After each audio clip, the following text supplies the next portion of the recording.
Goed, ek praat die afgelope oggend 'n bietjie oor verandering. En verandering is 'n keuse.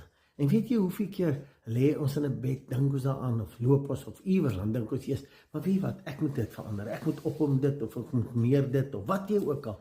En dan as ons opgewonde, maar ons doen niks. Môre oormôre is dieselfde en dan weer dieselfde en dieselfde, want ons neem nie gedissiplineerde aksie nie.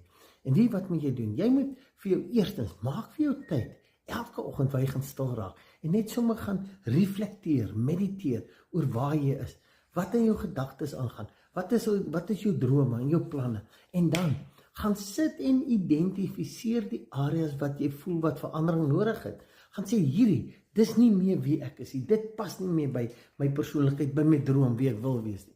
En dan sit jy en skryf aksies neer. Wat gaan ek doen om te verander? En by elke aksie skryf jy wanneer gaan ek dit doen? En dit gaan vir jou al klaar groot hulp wees.